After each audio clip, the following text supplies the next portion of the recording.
Good afternoon, everyone.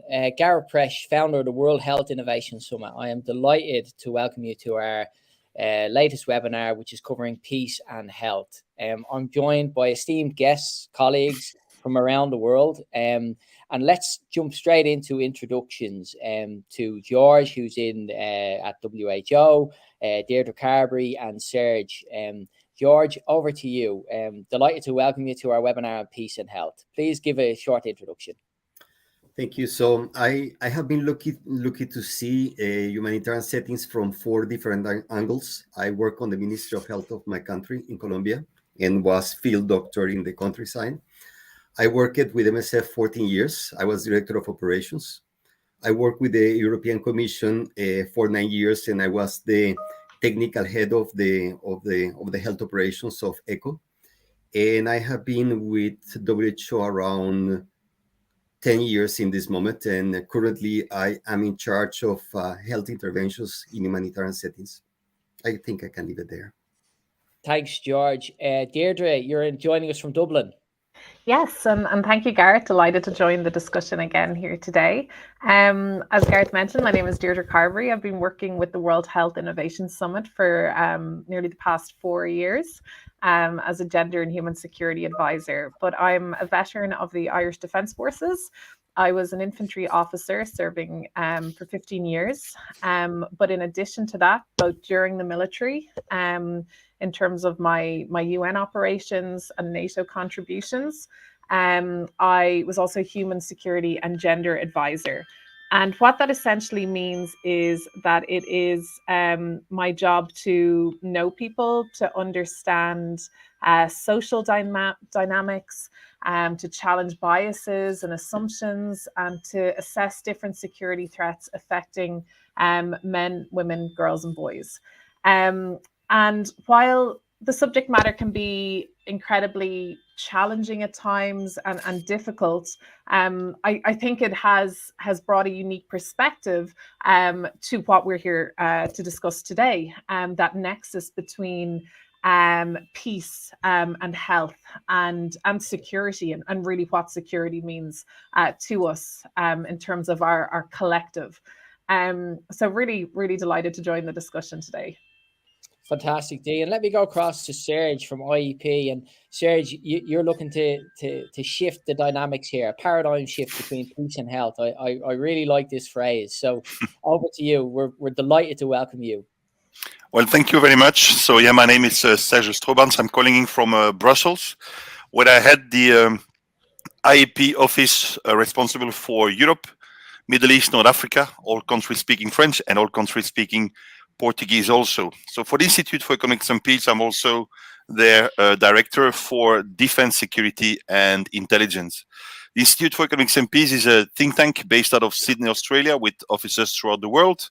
I'm, of course, heading the one here in Brussels. We have more in Harare, New York, and Mexico City. What this think tank is doing is measuring and quantifying peace and all the benefits coming along with a more peaceful situation. And of course, those benefits are socio-economic, but also in the field of well-being, happiness, resilience building, ecological resilience. And you already hear a couple of words that can definitely be connected to health. Today, I'm going to concentrate in my presentation on the concept of positive peace, which is a systemic analysis of peace, looking at the institutions, structures, and attitudes need to put in place to create more stable, inclusive, peaceful societies, but also societies becoming more and more resilient. And resilience is seen from, I would say, 2 directions. First of all, the preparedness for potential shocks to happen. And when those shocks happen, also the capacity to absorb and to, I would say, get back to the initial posture after the shock has occurred. So I'm going to talk about that today. Thank you for having me. And I'm really pleased to be on this panel with such great colleagues also. Thank you. Thanks, Serge, and I'm really interested to see how unfortunately we're in a war situation at the moment, and I was reading this morning about over 200 medical health professional institutions have been damaged in Ukraine, for example. So this resilience, and how do we absorb these shocks, particularly at a time when we're under immense pressure in the health service. So let me just start before I hand over to Deirdre, just to give people some context, the situation around the world regarding health and social care and the pressures that the health system are under.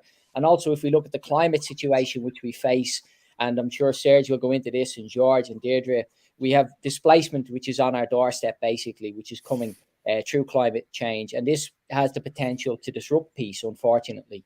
From the healthcare perspective, just so that people are aware, we're short of about 18 million staff by 2030. And that's why at the moment there's immense pressure on the system. And during COVID, we lost about 100,000 colleagues. So there's huge pressures on our health system. So what we need to look at is, how do we help and support? How do we strengthen? What are the lessons from COVID? For example, the vaccine program worked very well. We got out, we got into the community. Can we build that trust? I think that's an important aspect of this. I'll stop there in terms of a framing, and I'll hand over to Deirdre, who'll take the floor, and then we'll move to George and Serge. So Deirdre, it's all yours.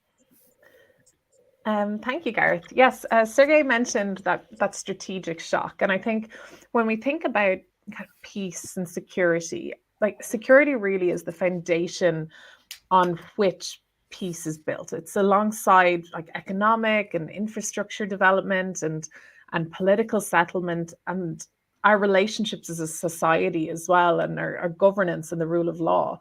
And as was mentioned, like one of the indicators of a genuinely stable state or society is our ability to anticipate and to deal with strategic shocks. And, you know, that is essentially our level of resilience. And we've seen very, very recently with the COVID pandemic, that strategic shock. And it essentially, when one happens, it can result in the degradation or collapse of one or more of the elements required for stability. And a weakness in any one of those elements could really lead to an erosion or subsequent failure of another. And I do feel like that is what we're seeing in a very real and way over the past 12 months in particular. I don't want to call it a post-COVID era, because we're very much still in the midst of COVID. But in terms of how countries appear to be coming back to like a business as usual scenario, it feels like we are feeling the second and third and fourth order effects of that strategic shock now. And for me, in terms of my own kind of background and experience, I feel I've witnessed some of the very best, but also some of the very worst aspects of humanity in countries ravaged by war, ravaged by conflict, where sexual violence and poverty are critical issues. But what I do think is there are so many commonalities, no matter where we are in the world, with what we're facing, and actually so many commonalities in terms of the potential solutions. And I know that's really what we're here today to discuss, like those collective solutions, how to build that resiliency, how to do that anticipatory approach, how to put in place strong foundations. And I think you know, for me as well, what I do hope to bring to both these discussions and to these programs, programmatic approaches and planning, is really a gendered approach and a collective approach to that planning. And I think as the work that we've done, and Gareth, that we've driven in terms of the Gender Equality and Women's Empowerment Panel for the World Health Innovation Summit, that really has been our focus, looking at the specific human security threats affecting women, men, girls and boys, making women and girls as well like central to those long-term sustainable solutions when it comes to peace as well.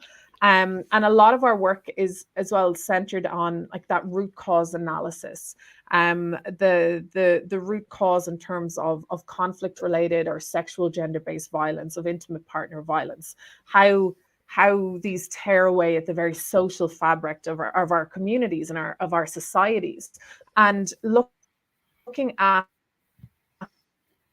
the linkages between education, economic security, robust healthcare, and how all of those interdependent parts, really that's what we need to look at, the system as a whole, rather than just trying to fix individual problems.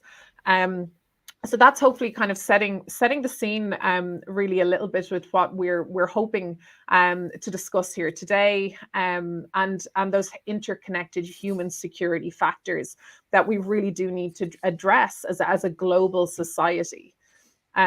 So really keen as well to, obviously, with our esteemed colleagues that are here on the call, to look at some of the initiatives that are already underway in our institutions. Thanks, Dee. And I'll hand over to George now, who will give us a perspective from WHO. And I know you've launched a number of initiatives.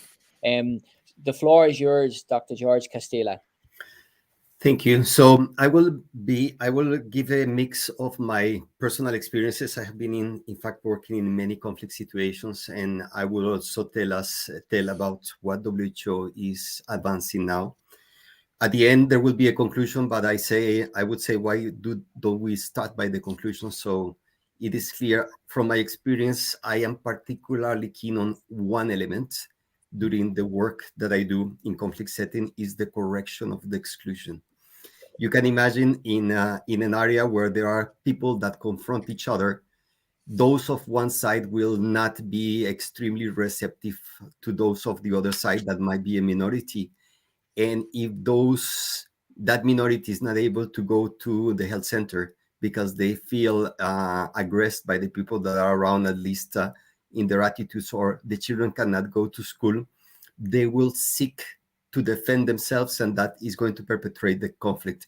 So I would say the correction of the exclusion is not only a very useful way to approach the field, but also it sounds very, very much like the humanitarian principle of impartiality, where those that are most in need are those that the aid will be in function of the needs. Another element is the element that is allowed by the correction of the exclusion, that is the social cohesion, the acceptance, the risk management, the capacity to talk with each other in the waiting room, the understanding by the health staff of the risk so they can modify their behaviors for their own securities, which at the same time is going to decrease the probabilities of attacks against them. Then the other element is the conflict sensitivity, meaning that whenever we do operations, we make sure that those operations are not creating antibodies that we are not able to detect, and are making this correction of exclusion and social cohesion. Now, when we say peace at the level of WHO, we put it with a small p, meaning that it is a subproduct, a secondary benefit of a work well done towards the population, that it is impartial. One important element is to make very sure that we do not politicize or condition healthcare. Health is not something to be given in exchange of a particular behavior, and it should avoid to be an instrument. From WHO perspective, there is a Global Health for Peace initiative. It is a WHO-led initiative. It was launched in November 2019 by our member states, Oman and Switzerland. And in 2022, in May, the World Health Assembly decided that WHO was to prepare a roadmap for the Global Health Peace Initiative to be considered next May 2023. And the roadmap will be about evidence generation through research and analysis, development of a strategic framework, advocacy and awareness raising, capacity building, mainstreaming of the Health for Peace approach, and partnership development. And of course, the question comes, what does mainstreaming in peace of Health for Peace approach means? And here is where I return to what I said at the very beginning. I would come again to the correction of the exclusion. And pay attention that I don't say to be inclusive. I say to correct the inclusion, because to be inclusive is kind of a nice word, and you can do something, but it doesn't necessarily make a difference. The correction of the exclusion is going purposely to those that are excluded by the system, and by correcting them, create an environment that allows people to speak. It's a bit like the vaccine. Before, we said that polio had 230% of coverage, but we were missing many children. Now we use the concept of 0 doses. So I will stop here. Thank you. Thanks very much. I think you're absolutely right in terms of health for all. It's not, and it's apolitical. Health has to be apolitical. Serge, I'm fascinated to hear your thoughts and the ambitious work that you guys are taking on. I mean, I've been really mind blown by what has been said so far, and you guys, without knowing, I've already tapped in many of our pillars of positive peace. It will really be easy for me to explain what positive peace is. Before I do that, maybe a few more words about the Institute for Economics and Peace. So what we do is, of course, measure and quantify peace through the Global Peace Index, through a Global Terrorism Index, but also, in particular, also with our Ecological Threat Report. This is a report that we have been publishing now for 3 years, looking at the interplay between the impact of ecological degradation and the level of resilience of countries to cope with this impact. So really this innovative approach to see, well, not only the impact, but also the capacity to deal with it. And you spoke about migration, Gareth, and I want to say a couple of things about that. When we look at the ecological threats, we're not even talking about climate change. Ecological threats are enough to lead to potential social implosion in several parts of the world. When we look at two different aspects there for those ecological threats, we look at the access to resources, that would be food and water, and of course we know that both are linked, and we put that together in one basket with the demographic evolution. On the other part, we also look at the impact of natural disasters. And of course, we know that the figures for migration have more than doubled over a decade. So, you know, at the middle of this year, we published the Global Terrorism Index and this Ecological Threat Report. We spoke about 85 million, and this would be, of course, double from the 40 million a decade ago. I think today, with the war in Ukraine and all the side effects of the war in Ukraine, we are above 100 million people displaced in the world. And I guess this is only going to increase in the future. Of course, that's one of the conclusions of this report, looking at the high impact, low resilience, and you can only imagine how many people will be forced to move in the coming years. Well, there, when you look at availability for food, you see that undernourishment has started again to increase in 2017. You see when it comes to water that in the past 50 years we have consumed about 60% of the fresh water capacity of the earth, and we are going to consume about 50% of what's left in the coming 30 years. So that's clearly one thing. When it comes to this increase in undernourishment over the past 6 to 7 years, well, this is clearly something that started before the two last crises.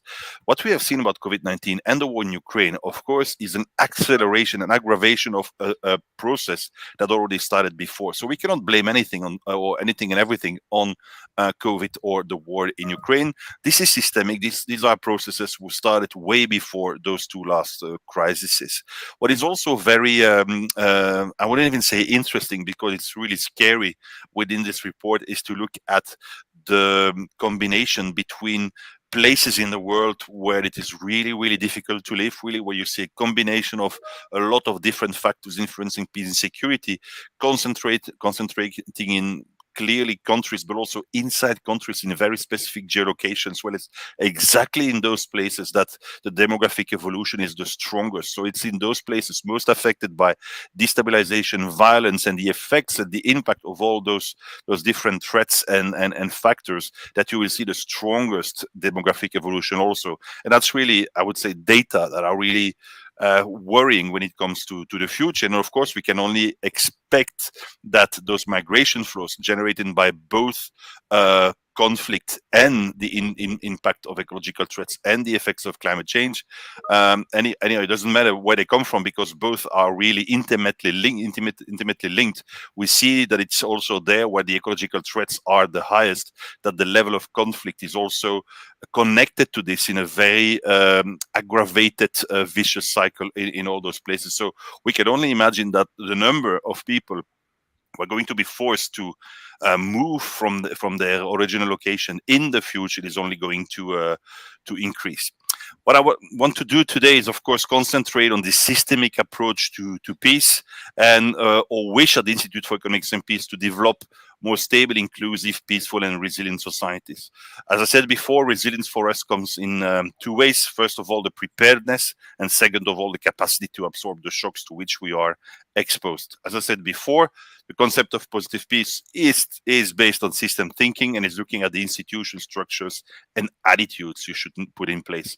Over the past decade, we have seen that the institutions and the structures remain at the expected level, but it's the attitudes who deteriorated. Anyhow, this did not really have an impact on the figures on the positive peace report. We have seen an improvement by about 2.4% of the levels of positive peace since 2009. Most of this improvement came in the form of economic development, but also better health outcomes and a greater access also to technologies, especially in the field of information and communication. So that is somehow a positive data, because the global peace index, so basically the levels of peacefulness throughout the world, have been decreasing by more than 3% over the past decade. But we see that there is a structural investment in more resilience and in peaceful societies, of course, in those parts of the world where it is possible, where people still have the capacity to invest in a better future.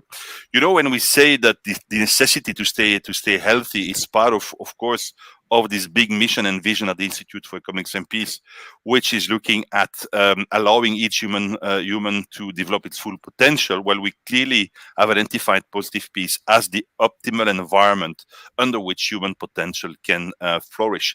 When we say staying healthy, part of that, physical exercise, good mental health, good mental disposition, a balanced diet. And there again, it's not only, us in the West, but it's definitely also have access to food, qualitative food, and also food that can be harvested into full security.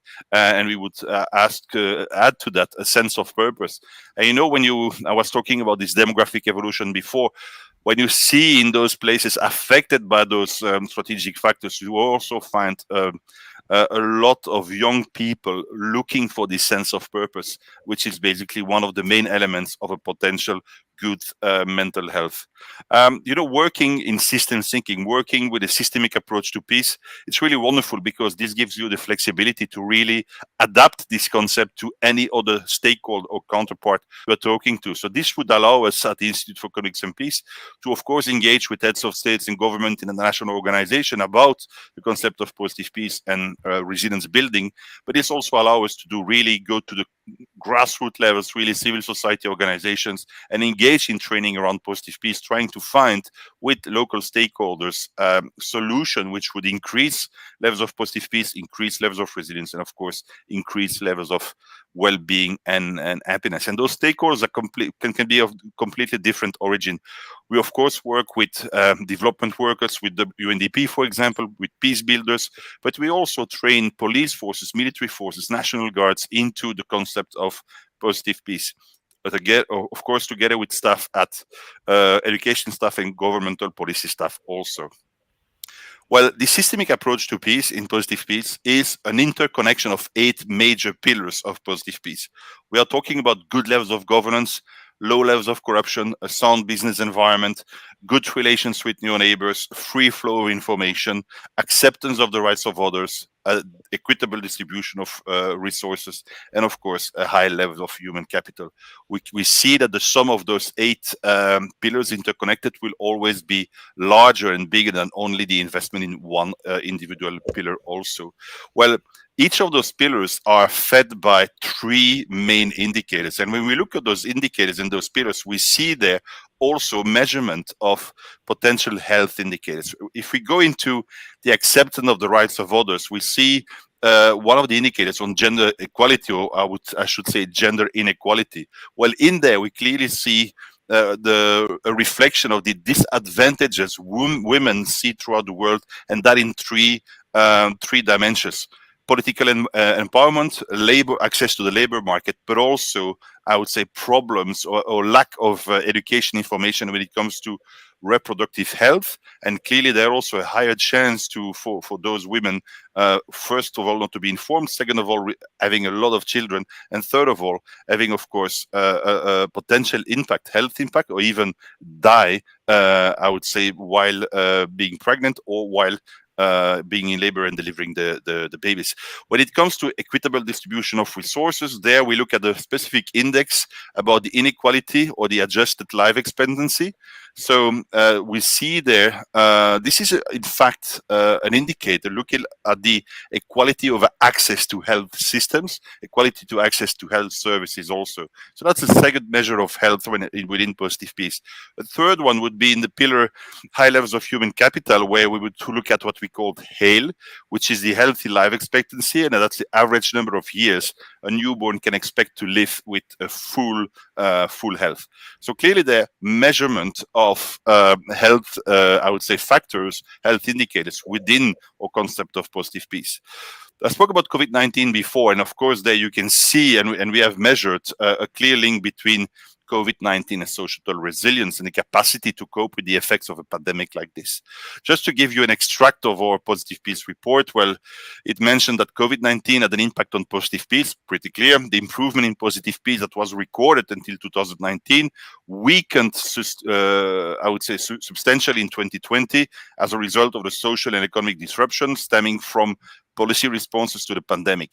Future editions of our report will be better placed, of course, to assess that fully. We have done that since then, and we have seen a continued effect of, I would say, not directly the pandemic as such, but the side effect, the political and socio-economic decisions that have been made around this. So clearly, they also, during the COVID-19 pandemic, and you have spoken about this, Gareth, we have seen a mounting pressure on healthcare systems, of course, linked to the resilience of country to be able to deliver this. We have seen, of course, that the responses to pandemic had, of course, socio-economic implications, but more than this, also mental health, lockdown. I need to explain the potential impact and still the continued impact on society and people within society when it comes to mental health.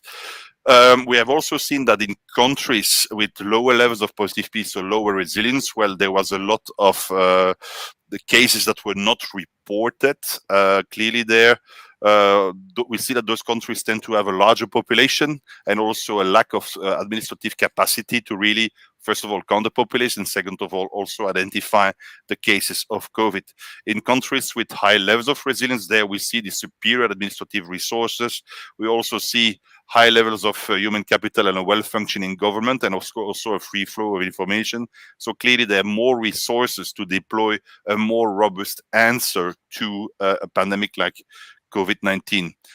When it comes to social resilience, we have seen that countries with high levels of positive peace, well, also at superior medical resources for the management of the pandemic, also were able to report better. And we also seen that they were also able to deploy more tests to, of course, save more lives and eventually also have more beds available and ready for COVID-19 patients. A last word before I stop, and of course, more than happy to engage in a Q&A afterwards. We also see that countries with a high level of social resilience or high levels of positive peace have a higher degree. There's a strong correlation there between the levels of positive peace and the levels of social well-being. We see that a resilient society is really able to shield their population and their system from the effects of a crisis, from the effects of environmental shocks, socio-economic shocks, under which or from which they could suffer there. So we clearly see that our levels of positive peace, the measure of resilience that we do through positive peace, is a true indicator, is a true measurement also of the capacity of health system and the capacity, as I said before, to be prepared to pandemics and to health crises, but also to ensure a day-to-day better service to our societies at the health level or within the health framework. So I'll stop there also, and more than happy to answer questions right now. Thanks, George. And I think what we're going to do now, we're going to kind of have a bit of a discussion between ourselves and go around the table here. Positive peace it is actually it's a great initiative, and you can see how it's built around the structure. I picked out a couple of points. The sense of purpose, I think, is very important, particularly around mental health and well-being.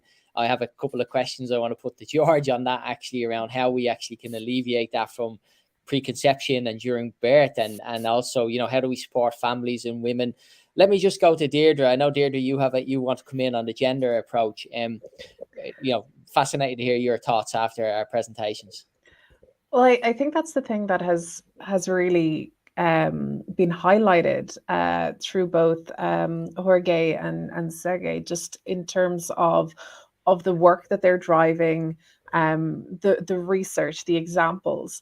And I think one of the things that common thread that's coming through is that, you know, ending poverty and other deprivations must go hand in hand with strategies, robust strategies that improve health and education, reduce inequality, and proactively actually address the inequality and inclusivity deficit, and actually spur on economic growth as well, while, and I think that the video at the start also alluded to this, tackling climate change and working to preserve our oceans and forests.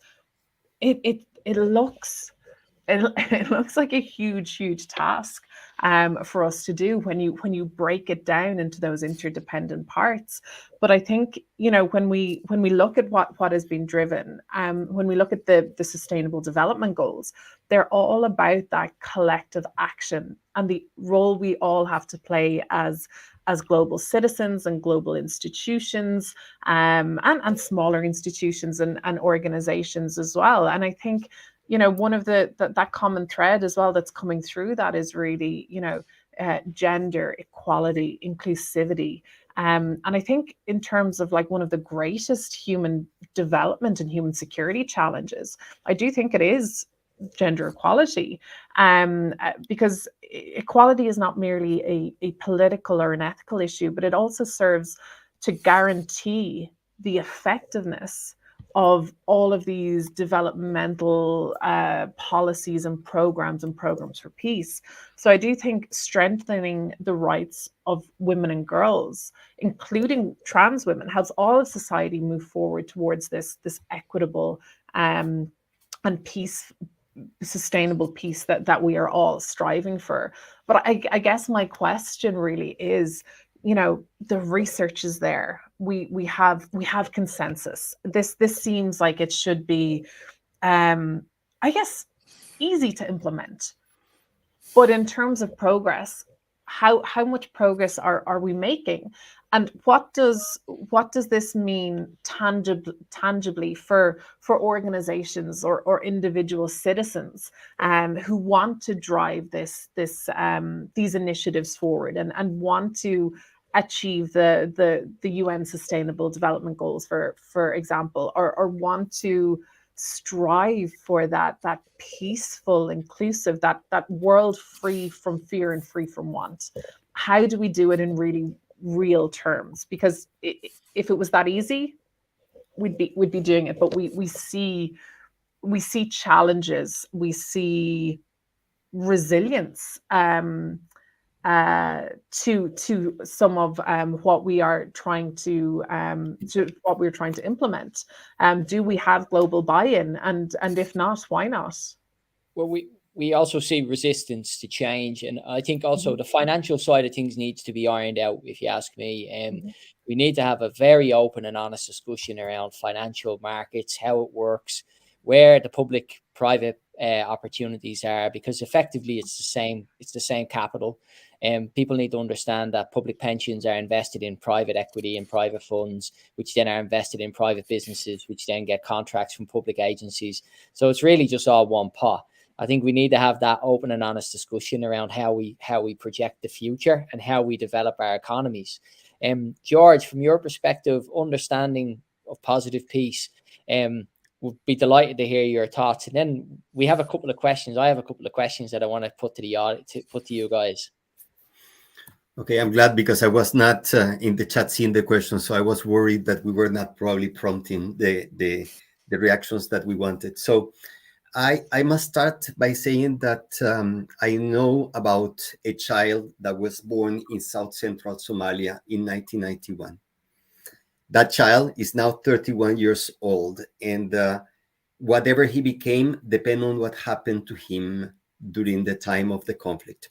Now, when we say peace, and the reason why we put with a small p is that we are not talking at our level about the high-level political process and solutions. we are really talking about the social cohesion, the trust, the inclusion and correction of exclusion, the resilience to violence. And as such, when we use the term positive peace, we refer to the attitudes, to the institutions, to the structures that create and sustain resilient societies. So I have very much liked the concept that Serge has mentioned. And I wanted also to frame it from my experience, because I don't know about you, but I mean, many years of my life have been in the middle of it. So the perception is a perception of sharing things at the bottom of the bucket with everybody else. And if you want mental health, you want me to say something? Please, yeah, I think your insights being there on the coal face are just invaluable for people listening here or people watching this on record. Because George, I mean, you can tell the story, like you've been there, you've done it. I mean, you know, it's really important to share your insights. So I would really appreciate that.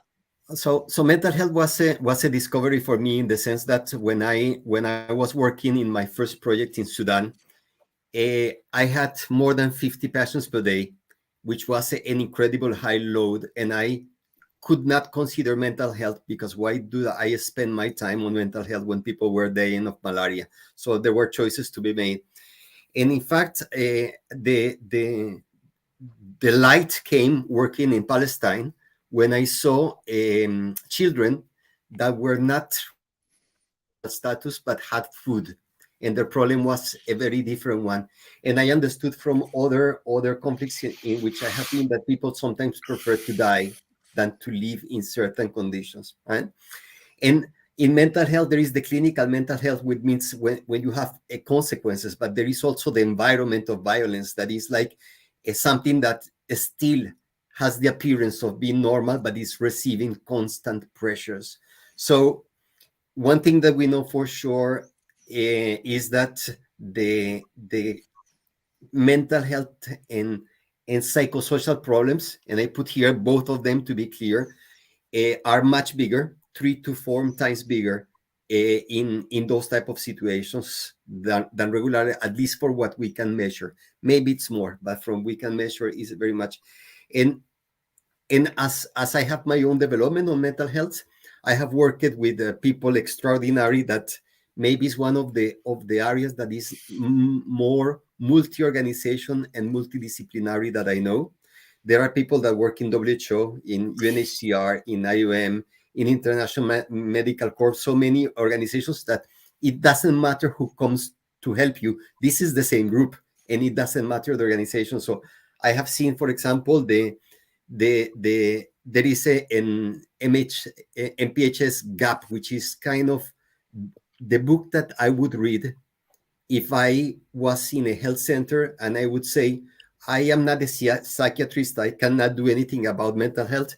And I read it, and after I read it, even if I'm a nurse or different types, I say, oh, I can do a lot before I arrive to the medicine, etc. So it's an area that has progressed, and at least we have gained on recognition. It's recognized today, and I'll stop there.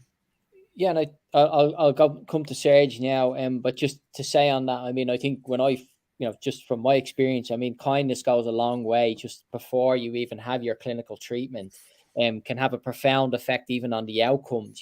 So the problem with the system at the moment, what we have is just so much pressure. Like, you've no time for that. Like, kind words when you enter the consultation. Even you don't have the time anymore because there's just so many people to see. That can have a profound effect on, as I said, the outcomes, but also on people's mental health and well-being. Serge, from your perspective, you wanted to come in on your thoughts from the field. Yeah, absolutely. So, before working for the Institute for Economics and Peace, I was working on peace from a completely different angle. I've also served in the Belgian military for 30 years, of which 20 years deploying troops throughout the world within NATO, EU, and UN operations. And I would like to come back to one thing you said before, Gareth, about Ukraine and the high number of medical facilities having been destroyed. And of course, this is part of a larger scheme when you want to really take away the identity, or take away, I would say, society as such, when you when you are going to start to destroy educational sites, medical sites, religious sites, cultural sites. That's really part of that. Well, my main experience doing those years, deploying troops, you're usually one of the first people in a country in a new mission, or at least within an environment. Well, you will see that the first thing that people will ask, when they encounter you, where they see that there is a force that can help them, is basically looking at their health problems, making sure that they are comfortable to then start surviving into the situation in which they are. So I think that's why it is very, very important to focus on that also. And you're absolutely right to say that when we talk about, health capacities, that it's sometimes just to say hi, be kind to people, respectful of their dignity, is a first step trying to, take care of their mental health also. And I think the problem with mental health, or the problem with, potential mental problems, they are not visible. I've, since 2016 and the terrorist attacks here in Brussels, I've been engaging in victim support since then. And of course, people will look at the, missing limbs or people being maimed, or what is visible, and of course concentrate on that and think that is absolutely horrendous, and it is. But what you will find back to with all the victims of terrorism, or all, I would say, the victims of violence as such, is a terrible internal scar, a mental scar. And clearly this is what we need to address in, I would say, in the first place, because we both know that, the mental aspect and the physical aspect are linked, and we need to take care of both. So absolutely, I would say in unisono with all the others on the screen, that's a very, very important aspect to take into account, and that fits perfectly also within this approach on positive peace, with these very positive effects on happiness, well-being, and feeling good into the society in which you live.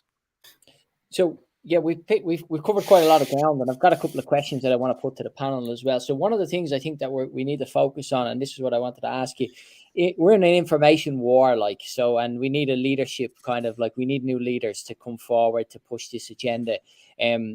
So how do you see we can encourage, greater communication within our society? For example, the BBC News and that, we're not covering climate change. Okay. So if we go back a few years ago to the Munich Security Council briefs, and we go to event 209, around pandemic preparedness, we knew that COVID was coming. Okay. So there's a playbook, it's all there, the A to Z, but we didn't take any action. And the problem that we face now at the moment is with climate change, peace and security. We know what's coming, okay? We can see the build-up, we can see the agitation, we can see the pressure on the system.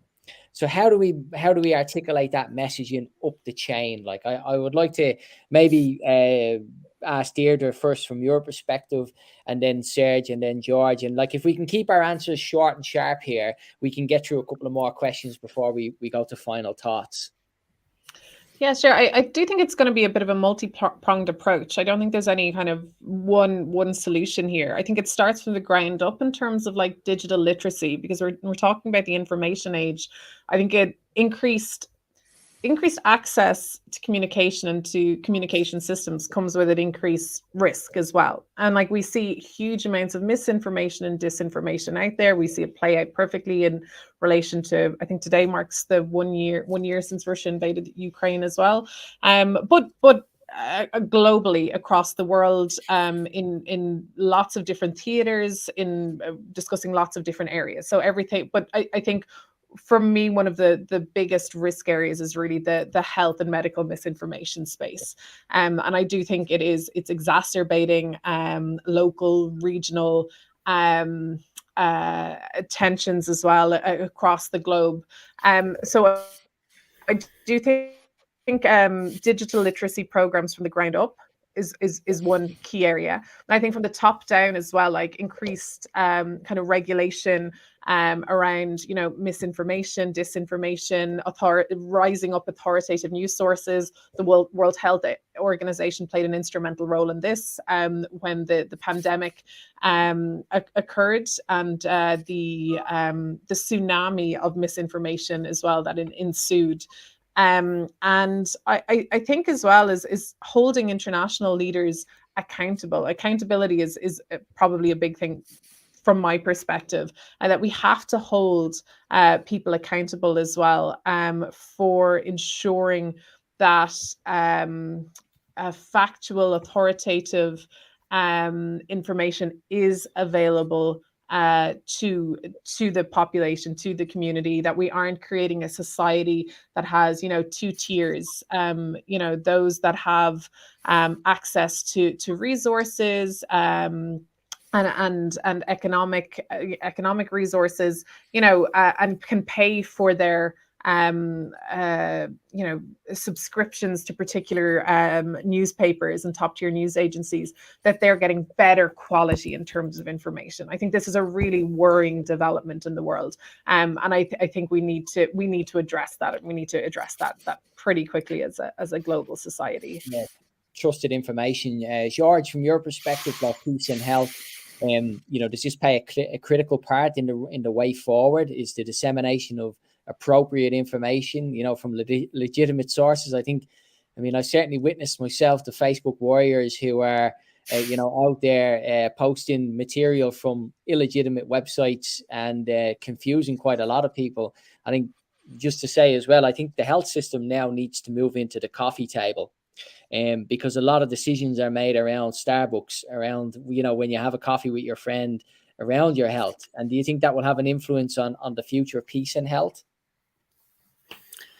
Well, you put it a bit difficult on addressing this to me, because my experience is not really on the table. So I can tell you a bit how I have a particular concern on the areas where the state have no access and there are no public health facilities. So if you allow me, let us listen to Serge before, because probably I will have less to say than my two colleagues over. No problem. Serge, from your perspective, I think one thing I wanted to say before you come in was ITU, the telecoms UN agency, I think will play a critical role going forward. It's an area that I've only just recently become aware of, but they seem to be doing very important work in this space. Absolutely. Yeah, absolutely. I think the very short answer to your question is also always, again, referring to positive peace or a pillar called free flow of information, in which, when you look at the indicators, you really need to have access to correct information. But that's absolutely at the heart of, I would say, modern conflict, if we can call them like this. And those modern conflicts do not only affect the potential battlefield, but the entire society is the battlefield, especially when it comes to misinformation and disinformation. I would like to make a special point on this also, and maybe look for, I would say, something that is missing in the international system, which could lead to the potential for misinformation and disinformation. So out of our research, one of the conclusions that we come to at, I would say, in almost all the research that we're doing, is this, I would say, the dichotomy between the grassroots level, civil society level, and those major international organizations dealing with basically the same aspects. We have seen a lot of very, very positive and good solutions coming from the basis, where local solutions are usually the best solutions. And then we have also seen international organizations dealing with the same matter in a very strategic way, with large budgets, with very, very heavy organizations. Well, what we see as a potential missing element there is something in between, at the meso level. Of course, in terms of responsibility, in terms of finances or size of the budget also, but especially in terms, I would almost call them translators, making sure that the strategic approach can be translated into local solutions, and also the other way around, that local solutions can basically be scaled up and become more sustainable also in the approach, and be picked up by these larger international organizations. In this aspect, I would like to mention one project in which the Institute for Economics and Peace is currently a partner through Positive Peace Training, and it's a project, I would say, on the border between Israel and Palestine, called Project Rosanna, where it strengthened the engagement between Palestinians and Israeli by bringing together 6 major hospitals on both sides of the border. So the project provides a focal point for hundreds of Palestinians and Israeli nurses, who will individually then participate while collectively also support the peace building, initiatives or the peace building efforts that I projected, that are produced by such type of projects. So I think I spoke before about the flexibility of positive peace. Well, this allows us to really support such projects and really change the mindsets there. While, when we talk with the higher level, with the strategic level, this is where we try to change the paradigm, as you mentioned in your introduction. So thank you. I will stop here also. I think that's an excellent example of how you win the hearts and minds. And I think you've got to get down local. And I think the solutions are actually local. You can find it in any local area. What I'd be amazed at, I mean, we've held events, and activities, and you'll see that the solutions are actually local within the community. And those solutions can, like you say, Serge, be springboarded. I don't believe in the incubation. I believe you can springboard those solutions. And that's an opportunity for us. George, your comments, and then we'll do final thoughts from everyone. So I'm grateful for what I am listening, because in fact, for us, we are in the process of working at the policy level. As I have said, we are to present the roadmap in May to the member states. And therefore, those aspects that are less familiar for me are really important. And I'm grateful for what I hear. Thank you. That's great, and I hope my colleagues here and ourselves, we can build on this relationship so we can support the policy recommendations. I think it's such an important time as well, where we see the transition of digital and policy, because in the past we've had most of our institutions are structured from the 1800s. We're now in a digital age. We've seen that with the pandemic, where we haven't been able to respond quick enough from a policy perspective. So I think there's a lot of lessons there as well. So hopefully we can help with that structure going forward. Deirdre, your final thoughts on peace and health, and your optimism for the future, or your skepticism, or do you worry at night at the future that we have ahead of us? I think a little bit, but I have to say I continue to feel confident, particularly actually after the great insights that have been shared today, and the work that is being driven by your dedicated organizations and so many dedicated individuals, because that really what it is about, that multidisciplinary action. From our perspective in the World Health Innovation Summit, it's to continue to put a focus and a spotlight on the critical need to mainstream a gender perspective and gender equality throughout all of our work, that we are all driving in the pursuit of sustainable peace. And this goes beyond medicine to include, multi-sector stakeholder perspectives. And I think what we've seen is, again, the evidence is there, and countries and organizations must adopt this more holistic, comprehensive, gendered approach to inform our solutions, and to inform our programs and our initiatives and our policies and our laws and our regulations. I think from a gender and human security perspective, if we don't do this, our systems will fail. That's the inevitability. So I definitely do feel confident, cautiously confident, but there are still challenges and barriers, I feel, to the progress, and I think we need to continue to voice our needs, to shout our needs, and to hold people accountable, that are acting, are supporting maybe regulations or initiatives that are contrary to the UN SDGs. Yep. No, I think you're absolutely right, and I'll leave some final words to Serge from your perspective, Serge, and it'd be great if you could share as well. Where can we find information around Positive Peace? I think it's a fantastic initiative, and we can share the links in the chat box later as well for everyone to log on to. Well, thank you very much for this marketing approach, Gareth. All our research and all our data available online on our website called visionofhumanity.org. So I repeat, visionofhumanity, one word, .org. So you can access all the reports, really access the data, also interactive maps, everything we produce. It's really in open source. I would like to make 2 points as the final comments. First of all, coming back to positive peace and the potential domain in which we saw the largest decreases in the past 10 years is the attitudes domain. So clearly, having a discussion like this one today is helping finding solutions when it comes to the attitudes towards peace, towards the health as such, as a global public good, because that's what it is. And clearly also, having this discussion, trying to change the attitudes, informing people about the connection between health and peace. I think it was a great idea. You spoke about digitalization. We do a lot of work also around tech and peace.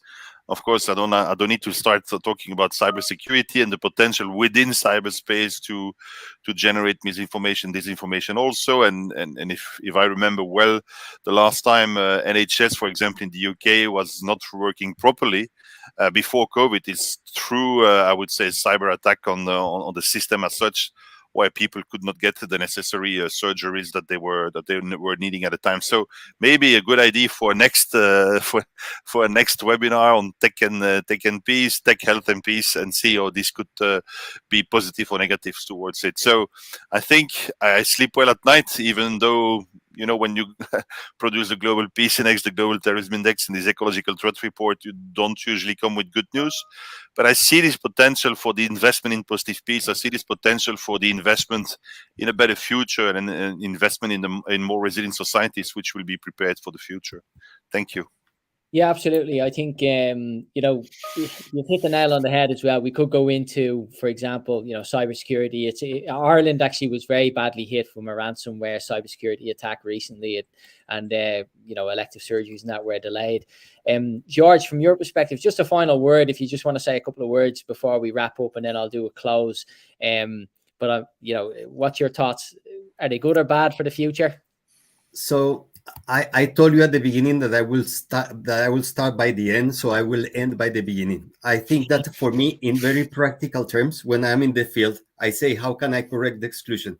The reason I do it like this is sometimes when you have a strong, clear idea, other things align behind. So you do not necessarily need to build all the parts of the puzzle. And I find that, in fact, that makes an incredible effect. So even when your small piece has not been able to solve the conflict, because it doesn't, my experience is that when it ends, people are falling in their feet and they are walking in the direction that they want. So it is really a way to ensure that societies are resilient.